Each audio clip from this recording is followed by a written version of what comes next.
This is now the second time in 3 episodes that the Faraway Paladin has able to kind of like switch my impressions of what I thought was going to be an obvious plotline choice, but then it became something completely unique. The first of which was definitely Mary and her whole chapel scene, because you kind of think she's doing some crazy dark shit in there. Turns out she's continuing to hurt herself so that she could feed bread and tasty things to Will, and it was such an interesting choice to not go the typical route. And here, I think many of us probably walked into this episode saying, okay, what's going to happen is that ultimately, once Will either loses or wins, he's going to kill them, right? Because they've lived for so long, they want to finally rest in peace. That seemed like the direction, or at least the general observation that many people, myself included, were kind of putting our money on. That was the bet. And while yes, you can definitely argue them dying was still correct, I wasn't expecting that ultimately once kind of like, graduation day came and Will became a man, he learned everything that he was going to learn from them, that the god that gave them their undead status would come down to harvest their souls, and Gus would pop up and say, take them to safety. And next week is going to be emotional. I mean, hell, this week was rather emotional. But it's interesting because this episode blended kind of like that last kind of calm before the storm, him growing up, kind of having a father-son bonding moment, as pervy as it was, the uncertainty of your body changing, being embarrassed that your pants are a little covered in something, and, someone like our boy Blood just laughing it off, to the sword match, to them the history lesson. This episode, it feels like this show is progressing better and better as the weeks go on. I think my favorite aspect about the entire history lesson was just how further it fleshes out an already pretty complex world. I mean, you can look at the world of this show and compare it to a lot of those great classic stories in fantasy and literature, even outside of just the anime manga world and video games themselves. I mean, I've seen Dark Souls reference, I've seen quite a few, and you can understand why, because those, despite at face value, people thinking, games like Dark Souls are just dungeon crawlers, they're very difficult. There's a lot to it if you dig past the surface, and it's interesting to see just how devastating one person can be with a sword that sucks out life force. Because, honestly, when I think of that, I mean, typically when games give you that kind of ability or things like that, it's pretty much an awesome weapon, because you can, if you build your stats right, you can ultimately, never lose your health because you're constantly regaining it as you're slicing and dicing. But the idea of, it's more of a last resort weapon, so the spear that we gained last week, which can retract and also has the light, which for a paladin is obviously something very important. But the idea that it's more of a last resort if he's in a pinch and he needs to do some devastating damage, this sword is what he'll use. But if you get too addicted to it, you'll never really know what it is to be human, because you're constantly sucking out the life force of other creatures. And I can't think of the last time I've ever seen an anime deal with kind of life eater, soul sucking style powers in this way. And to see that the person who basically the seal is placed on, this demon lord king,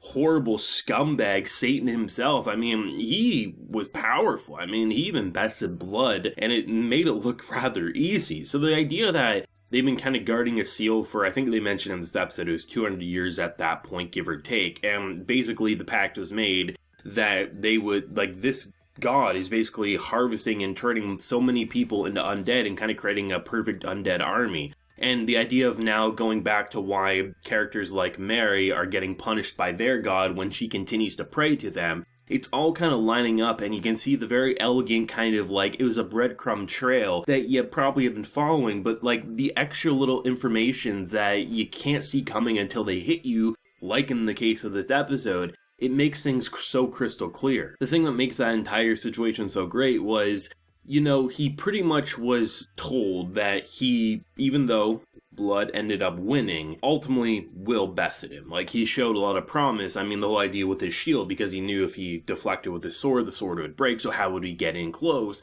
Well, he used his shield, and Mary was a little upset because Blood obviously promised her that he wouldn't use the whole rib tactic like he used to do.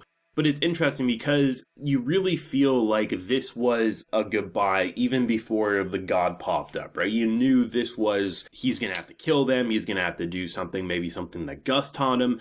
And then in comes the true plotline. And I thought it was so interesting because this is a direction that really shakes up Will's character more than had he had to put them out of their quote unquote misery and go and, find civilization like they believe there is, right? Because we get the confirmation of how originally the baby was supposed to be a sacrifice. They ended up adopting it. Gus was against it. Obviously, Gus changed his mind as the months and years progressed. But it's going to be fascinating because you can kind of see two directions, at least for me, that Will's character's mindset's going to go. Should they end up dead, or at least one, if not all three, then there's going to be a kind of revenge plot line probably in his mind. Maybe that will be a determining factor of which god, the opposite god to this one, but also is going to very much propel him to man up, so to speak, in the way that playtime's gonna be over, right? The family life that he was hoping for, that someday he could come back with his own family, rebuild the city, it ain't gonna happen. So I'm very excited to see what episode 4 is gonna look like, because based on the pacing so far, definitely have been taking their time. I really think episode 4 will be, even if no characters end up dead, or all of them do, outside of Will, obviously, I really feel like that will be his parting scene one way or another. And the idea of that the undead can't level up, they can't game, they can't experience, so kind of putting your faith in a human child so that one day it can finish the mission for you, I think was a pretty brilliant choice, all things considered. And in terms of the action, while it wasn't that long of a set piece, I do have to say I'm really enjoying one specific thing when it comes to the action, and that is like perspective and scaling. Because in terms of the animation, it's not going to be the flashiest fantasy show, action show of the season. But something they get right is those shots where you see the difference in perspectives, and it really says it all of who's going to win a match. Like when they pull away and you see Blood versus Will, and Will is almost like an ant in comparison, or even when Blood was fighting this man and you see like just his head, even though we know how large and powerful Blood is. They really get a sense of scale and power, so when you do see a character finally start attacking, you kind of have like, where to place your money on, right? That's what I always love about it. And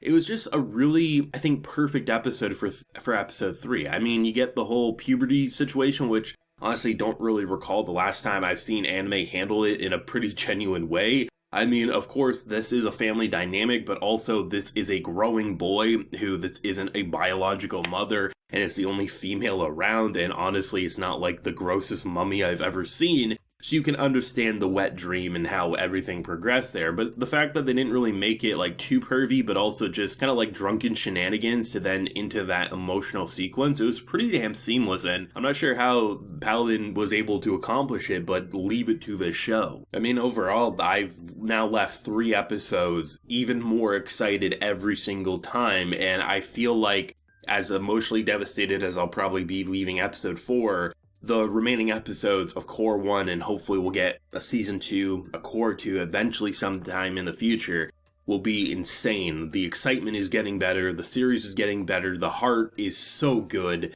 Let me know your thoughts and feelings down below, your theories, your speculations. Leave a like if you enjoyed, and subscribe if you're new around here. So until next time, everyone, please take care and have a good one.